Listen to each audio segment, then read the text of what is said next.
ವಿಜಯನಗರ ಜಿಲ್ಲೆಯ ಹೂವಿನಹಡಗಲಿ ತಾಲೂಕಿನ ಸುಕ್ಷೇತ್ರ ಮೈಲಾರದಲ್ಲಿ ಇತ್ತೀಚೆಗೆ ಜರುಗಿದ ಲಿಂಗೇಶ್ವರ ಸ್ವಾಮಿಯ ಜಾತ್ರೆಯು ಭಕ್ತ ಸಾಗರವನ್ನು ಭಕ್ತಿಯ ಪರಾಕಾಷ್ಠೆಗೆ ಕೊಂಡೊಯ್ದಿತ್ತು. ಜಾತ್ರೆಯು ಮುಖ್ಯ ಆಕರ್ಷಣೆಯಾದ ಕಂಚವೀರರ ಭಗಟಿ ಗೂಟಿ ಮತ್ತು ಗೊರವಳಿ ಸರಪಳಿ ಪವಾಡಗಳು ನಡೆದಿದ್ದು ಭಕ್ತರನ್ನು ಮಂತ್ರಮುಗ್ಧರನ್ನಾಗಿಸಿವೆ. ಈ ಪವಾಡಗಳು ಭಕ್ತರಲ್ಲಿ ರೋಮಾಂಚನ ಮೂಡಿಸಿರುವುದರ ಜೊತೆಗೆ ಭಕ್ತಿಯ ಆಳವನ್ನು ಮತ್ತಷ್ಟು ಹೆಚ್ಚಿಸುವುದು. ಕಳೆದ 11 ದಿನಗಳ ಕಾಲ ವೈಭವದಿಂದ ಜರುಗಿದ ಜಾತ್ರೆಯಲ್ಲಿ ಪ್ರತಿದಿನವೂ ವಿಶೇಷ ಪೂಜೆಗಳು ಮತ್ತು ಧಾರ್ಮಿಕ ವಿಧಿವಿಧಾನಗಳು ನೆರವೇರಿಸಿದ್ದವು. ಜಾತ್ರೆಯ ಕೊನೆಯ ದಿನದಂದು ನಡೆದ ಪವಾಡಗಳು ವಿಶೇಷ.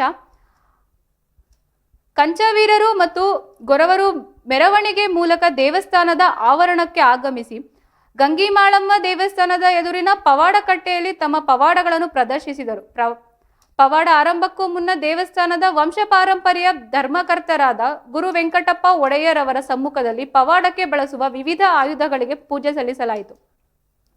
ಬಗಣಿ, ಚರ್ಮದ ಮುಳ್ಳಿನ ಕಂಟಿ, ಖಡ್ಗಗಳು, ಕೈಗೆ ಚುಚ್ಚಿಕೊಳ್ಳುವ ಆರತಿ ಸೇರಿದಂತೆ ಇನ್ನಿತರ ಆಯುಧಗಳಿಗೆ ಪೂಜೆ ಸಲ್ಲಿಸಿ ಗುರು ವೆಂಕಟಪ್ಪ ಒಡೆಯರ್ ಅವರಿಂದ ಭಂಡಾರ ಆಶೀರ್ವಾದ ಪಡೆದ ಬಳಿಕ ಪವಾಡಗಳು ಆರಂಭವಾದವು. ಕಂಚವೀರರು ಕಟ್ಟಿಗೆಯಿಂದ ತಯಾರಿಸಿದ ಬಗಣಿ ಆಯುಧವನ್ನು ಬಳಸಿ ತಮ್ಮ ಬಲಗಾಲಿಗೆ ಕೆಳಗೆ 7 ಕೋಟಿ 7 ಕೋಟಿ 7 ಕೋಟಿ ಎಂದು ಮೈಲಾರ ಲಿಂಗೇಶ್ವರನ ಸ್ವಾಮಿಯ ನಾಮಸ್ಮರಣೆ ಮಾಡುತ್ತಾ ಕಾಲಿಗೆ ಬಡಿದುಕೊಂಡರು.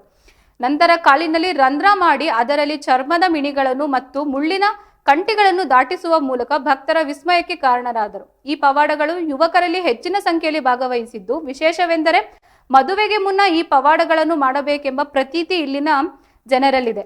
ಮಹಿಳೆಯರು ಸ್ವಾಮಿಯ ಕುರಿತು ಖಡ್ಗಗಳನ್ನು ಹಿಡಿದು ದೈವ ಹೊಗಳುವ ಉಡುಪುಗಳನ್ನು ಹೇಳುವ ಮೂಲಕ ಭಕ್ತಿ ಸಮರ್ಪಿಸಿ ಒಟ್ಟಾರೆಯಾಗಿ ಮೈಲಾರ ಲಿಂಗೇಶ್ವರನ ಜಾತ್ರೆಯು ಭಕ್ತರಿಗೆ ಭಕ್ತಿ, ಶ್ರದ್ಧೆ ಮತ್ತು ಆನಂದದ ಅನುಭವವನ್ನು ನೀಡಿತು.